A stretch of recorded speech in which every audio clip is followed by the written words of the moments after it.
We're in the last story that's in the chapter called the chapter of the cave, Surah Al-Kahf. And Allah concludes the chapter with the story of a man named Qarnin. This man named Qarnin, his actual identity is not really known to everyone. Who he was, what his lineage was, who his family was, what children did he have. God didn't talk to us about that in the Quran. And in fact, the Prophet ﷺ didn't address it in his hadith. Everything you read about who that man was is from conclusions of historians or conclusions of individuals who tried to seek out who the person was. And the reason God didn't tell us who he was is because it doesn't matter who he actually was. All that matters is that he was. And all that matters is what he did and what he represents. وَيَسْأَلُونَكَ عَنْ ذِي الْقَرْنَيْنِ, and they ask you about Dhul Qarnayn, the one of two horns. And the two horns, some scholars say they're the two tracts of land that go east to west. He owned them. He was the king of them. Some people say they're the two time periods of glory that he owned.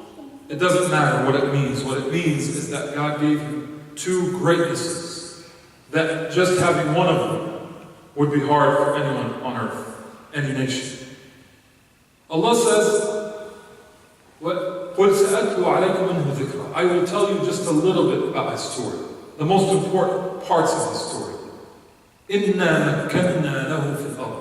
And by the way, these verses we recite them. Some of us recite them often, and we don't actually understand what they mean.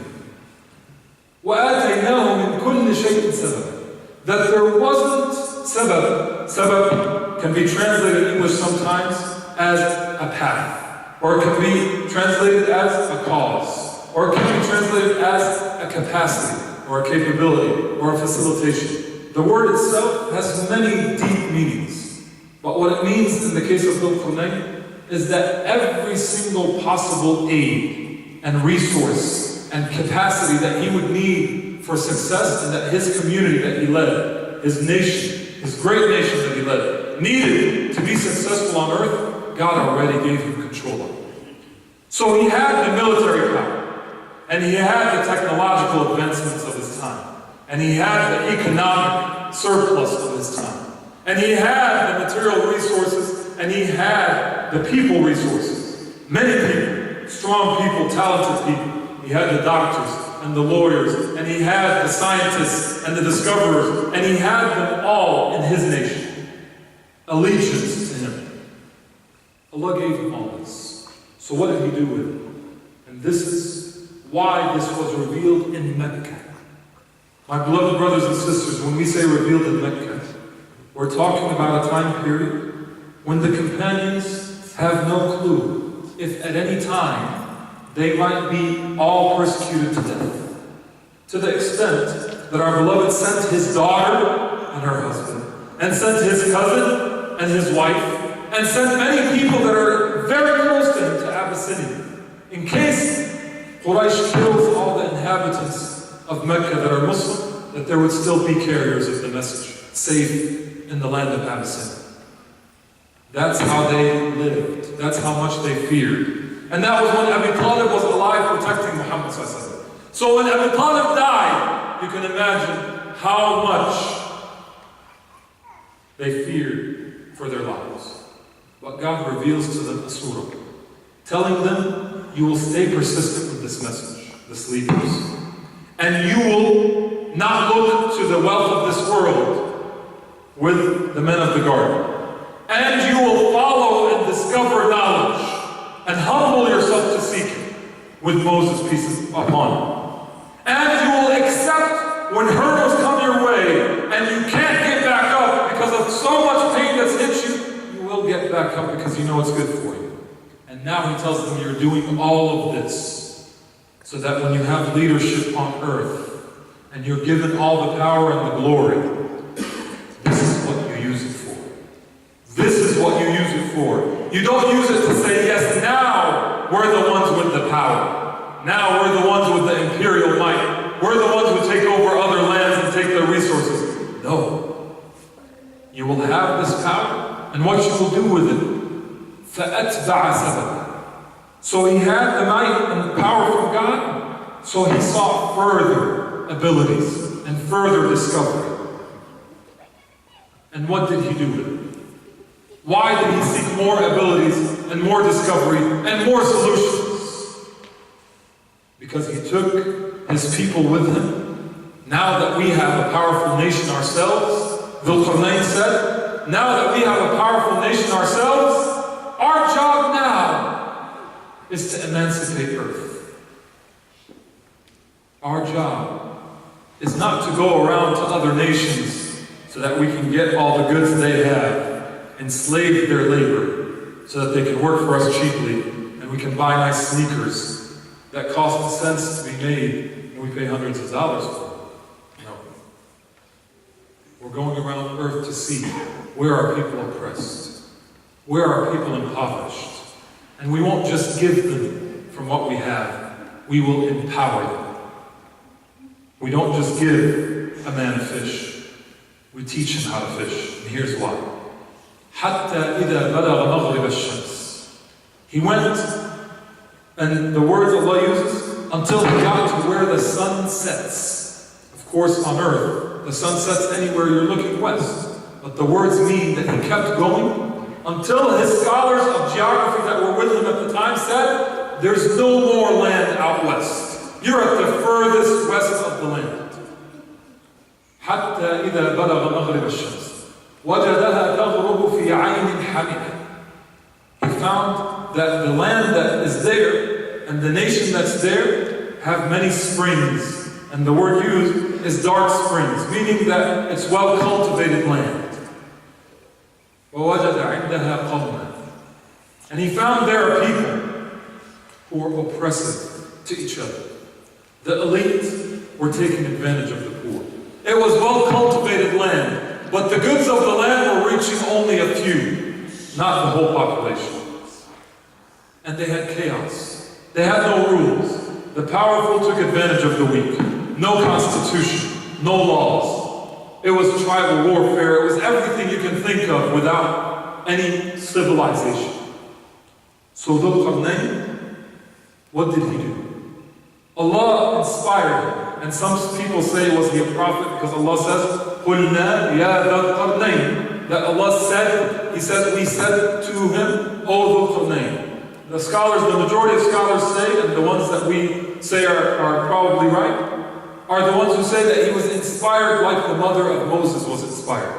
وَأَوْحَيْنَا إِلَىٰ أُمِّ مُوسَى. Jibreel didn't come to the mother of Moses. She was inspired with what God wanted her to follow. So Dhul Qarnayn was inspired.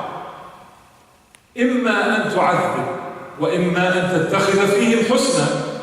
Are you going to, now that you have, he was victorious over this unjust population, so that he could free the impoverished in the land, free the people being persecuted, stop the chaos, stop the taking advantage, stop the illicit relations that they're taking from the unwealthy and making them engaging. Are you going to punish them for this? Those who were leaders or elites. So he says the most compassionate thing. He says that we're going to place now order in place. فَأَمَّا مَنْ ظَلَمَ فَسَوْفَ نُعَذِّبُهُ ثُمَّ يُرَدُّ إِلَىٰ رَبِّهِ فَيُعَذِّبُهُ عَذَابًا نُكْرًا. That from now on, he says, now it's a new day for everybody. And whoever transgresses the laws in place now will have their consequence. No more bribery to get people out of their punishment. No more corruption, that the elite get away with everything, and the only people being punished are the ones who are underprivileged. No more police force shooting people as they're walking away from a traffic light because their life costs less to them. No more. Now the law is in place. The Constitution is in place. Whoever transgresses from this point forward will be treated justly. And whoever oppresses will have a consequence. And whoever reforms, وَأَمَّا مَنْ آمَنَ وَعَمِلَ صَالِحًا, and whoever believes in goodness and does good on earth, فَسَوْفَ نَقُولُ لَهُ مِنْ أَمْرِنَا يُسْرًا. We will elevate him. We will give him the positions. We will give him reward. Look at the words he's using. فَنَقُولُ لَهُ مِنْ أَمْرِنَا يُسْرًا. We will say easy things to him. We will make life easy for him. ثُمَّ أَتْبَعَ سَبَبًا. So he placed order in that land of disorder. Even though they had wealth, they were oppressors. And he brought justice to them. Then he goes, and you get the sense of Dhul Qarnayn, this man who's restless. God gave him. مَكَّنَّا لَهُ فِي الْأَرْضِ. God gave him of everything. One of us sometimes feels like, okay, we're well off now. I'm well off now. Let me just do my prayers, do my fasting. There's no reason for me to tire myself, to change the world. I'll just turn off the news. I'll just look the other way. And as long as my family's okay, I'm okay. But Dhul Qarnayn's whole nation was okay. But he understood. Just like the companions, when it was revealed to them in Mecca, they became like Dhul Qarnayn. Those companions who were being persecuted as a small group in Mecca became like Dhul Qarnayn for this earth within 25 years, bringing justice to a Persian population, 90% of which was enslaved or servants to the elites. They brought justice to the Eastern Roman Empire when people were being put into a Colosseum to fight till the death for entertainment. Because life is cheap. The companions brought that to the world like Dhul Qarnayn. So he goes, فَأَتْبَعَ سَبَبًا. So he follows another path. And he brings more capabilities. And he goes all the way to where the sun is rising. The most eastern part of the land. And there he finds what Allah describes as قَوْمًا لَمْ نَجْعَلْ لَهُمْ مِنْ دُونِهَا سِتْرًا. That they're so poor that they don't even have something to cover their heads from the sun. That's the expression God's using to show us how impoverished they were. And they weren't just impoverished. They said to Dhul Qarnayn, حتى إذا بلغ مشرق الشمس وجدها تشرق على قوم تطلع على قوم لم نجعل لهم من دونها سترا. So what did he do? Did he just give them from the wealth? He's the wealthiest nation on earth. Incredible economic surplus. How did he solve their problem? One word. كذلك. كذلك. You guys want to solve your problems? This is how you work the land. This is how you solve economic problems.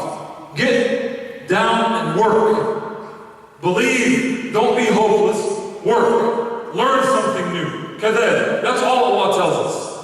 وَقَدْ أَحَطْنَا بِمَا لَدَيْهِ خُبْرًا. And we know what he had to give them. But he gave them the teaching that empowers them. The stimulus that stimulates them to work for themselves.